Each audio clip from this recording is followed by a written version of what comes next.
Dari hasil koordinasi dan penyelidikan ditemukan 9 korban yang diantaranya 3 orang perempuan dan 6 orang laki-laki yang berasal dari wilayah Jawa Barat, Jakarta, Sumatera Utara, dan Sulawesi Utara. Pada saat kami temukan, ke-9 orang tersebut telah berhasil lari dan menyelamatkan diri dari lokasi-lokasi mereka bekerja, mungkin memulangkan para korban ke tanah air. Dari hasil koordinasi dan penyelidikan ditemukan 9 korban yang diantaranya 3 orang perempuan dan 6 orang laki-laki yang berasal dari wilayah Jawa Barat, Jakarta, Sumatera Utara, dan Sulawesi Utara.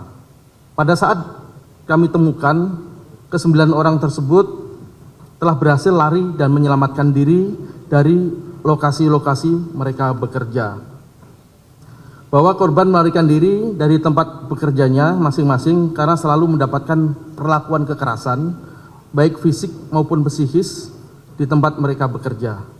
Para korban saling bertemu pada saat melaporkan diri di KBRI 17 tentang perlindungan pekerja migran untuk dipekerjakan keluar wilayah Indonesia dengan maksud untuk dieksploitasi bekerja di beberapa wilayah di Kamboja.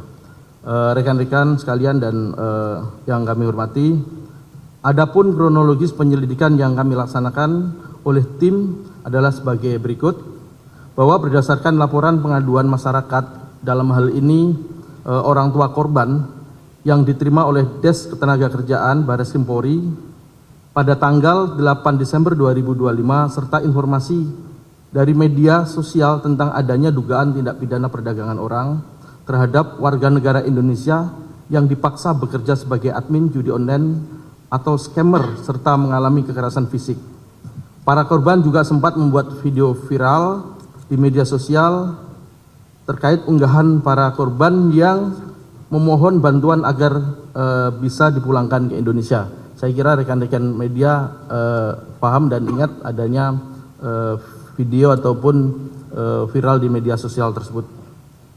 Selanjutnya pada tanggal 15 Desember, tim penyelidik setelah berkoordinasi dengan Direktorat TPPO, Divisi Hubungan Internasional Polri, kemudian Kemenlu, berangkat ke Kamboja untuk berkoordinasi dengan KBRI, melakukan penyelidikan dan memberikan upaya pertama, yaitu pertolongan kepada para korban, serta berkoordinasi dengan otoritas imigrasi Kamboja untuk dapat sesegera mungkin memulangkan para korban ke tanah air.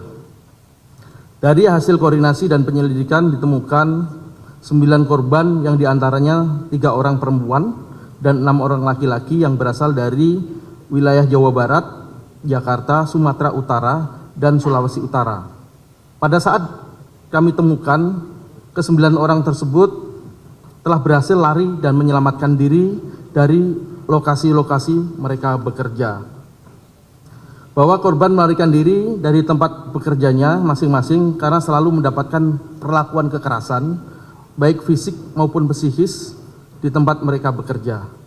Para korban saling bertemu pada saat melaporkan diri di KBRI Kamboja pada akhir bulan November 2025 dan selanjutnya memutuskan untuk tinggal bersama karena mereka ketakutan dan tidak mau kembali ke tempat mereka bekerja. Dalam upaya penyelidikan yang kami lakukan, kami mengutamakan keselamatan dan keamanan para korban dan menjadi prioritas kami untuk lakukan evakuasi.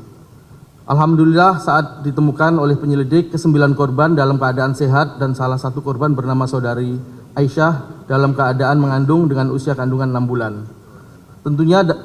Tentunya selama proses penyelidikan di Kamboja dan menunggu proses pulang ke tanah air, penyelidik terus berkoordinasi dengan otoritas Kamboja untuk memastikan perlindungan, keselamatan dan keamanan para korban serta penyelidik memberikan bantuan tempat tinggal, makanan kepada seluruh korban dan perawatan medis khususnya bagi saudari Aisyah yang sedang mengandung tersebut. Setelah berkoordinasi dengan KBRI Kamboja dan otoritas imigrasi Kamboja, ke-9 korban berhasil mendapatkan izin keluar karena tidak mudah tentunya di sana masih ada warga negara kita kurang lebih 600 menurut informasi dari kedutaan. Sehingga pada hari ini, hari Jumat 26 Desember 2025, tim penyelidik Des Ketenagakerjaan Baris Krim Polri berhasil memulangkan para korban dengan selamat dan saat ini telah berada bersama-sama dengan kita sekalian. Adapun identitas para korban adalah sebagai berikut. Rekan-rekan nanti bisa diidentifikasi, kami sebutkan tersendiri karena ini menyangkut mereka, keamanan dan keselamatan mereka sebagai korban. Kemudian kami lanjutkan bahwa orang-orang tersebut, ke-9 orang tersebut berangkat dari lokasi dengan modus yang berbeda-beda. Salah satunya adalah korban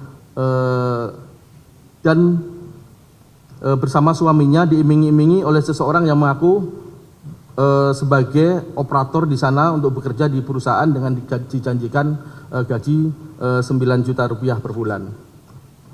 Bahwa sponsor menjelaskan mereka akan dipekerjakan sebagai operator komputer. Kemudian korban tertarik dengan ajakan tersebut dan seluruh dokumen seperti paspor, visa, dan tiket keberangkatan dibantu dan disiapkan. Setelah mereka sampai ke lokasi, paspornya diambil oleh sponsor tersebut dan mereka dibawa ke lokasi mereka bekerja.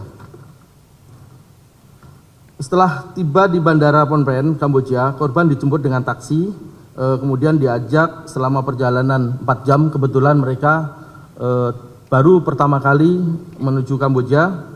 Mereka tidak paham lokasi itu ada di mana sehingga mereka terima-terima saja. Ternyata dia dipekerjakan sebagai scammer.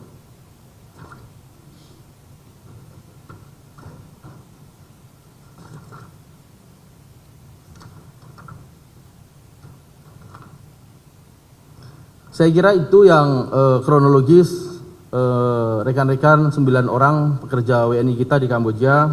Kemudian rencana tindak lanjut kami adalah menerapkan pasal 4 Undang-Undang 21 2007 tentang pemberantasan tindak pidana perdagangan orang dan atau pasal 81 Undang-Undang 18 2017 tentang perlindungan pekerja migran untuk dipekerjakan di luar wilayah Indonesia. Kami segera melakukan pendalaman pemeriksaan terhadap saksi-saksi ataupun korban ini. Kemudian segera menerbitkan laporan polisi, melakukan koordinasi dengan Hubinter, KBRI di Kamboja, kemudian mengejar perekrut, tim leader dan bos pelaku yang menikmati semua keuntungan dari pekerja kita ini. Kemudian terakhir kami menyampaikan bahwa Polri dalam hal ini Des Ketenagakerjaan Baris Krim Polri berkomitmen untuk melakukan penegakan hukum secara proporsional dan berkeadilan untuk mengejar dan menangkap seluruh pihak yang terlibat dalam rangkaian kejahatan TPPO ini. Demikian dapat kami sampaikan. Semoga Allah Subhanahu wa taala senantiasa memberikan kekuatan, iman, kesabaran, kesehatan serta kesuksesan kepada kita dalam melaksanakan tugas dan memberikan pengabdian kepada masyarakat, bangsa dan negara. Saya kira cukup sekian. Billahi taufik wal hidayah. Wassalamualaikum warahmatullahi wabarakatuh. Kami kembalikan kepada Bapak Kabar Reskrim. Terima kasih Pak Dir Tipiter atas penjelasannya. Pada kesempatan ini juga kami ingin mengucapkan selamat kepada para korban. Ya, mohon maaf kepada rekan-rekan media. Memang secara aturan kami tidak bisa menampilkan para korban dan dalam kesempatan ini saya ucapkan selamat kepada korban bisa bertemu kembali dengan keluarga tercinta di tanah air. Ya, insya Allah ini merupakan hadiah Natal dan Tahun Baru bagi keluarga. Ya, kita berucap syukur kepada Allah Subhanahu wa taala. Dan tentunya ini juga merupakan pengalaman bagi kita semua, ya, terutama kepada masyarakat secara umum. Kejadian ini menjadi pembelajaran, pengalaman, dan tentunya tadi sudah disampaikan oleh rekan Direktur Tipiter bahwa kita akan melakukan penyidikan secara tuntas, tegas terhadap terduga para pelaku yang tentunya ini sudah kita identifikasi secara jelas hasil dari penyelidikan kita. Saya kira demikian yang perlu saya sampaikan. Terima kasih. Wassalamualaikum warahmatullahi wabarakatuh. Baik, terima kasih Bapak Kabar Reskrim, Bapak Direktur Tindak Pidana Tertentu yang telah menyampaikan terkait pemulangan pekerja migran Indonesia dari Kamboja. Rekan-rekan media, selanjutnya mari kita dengar penyampaian dari Bapak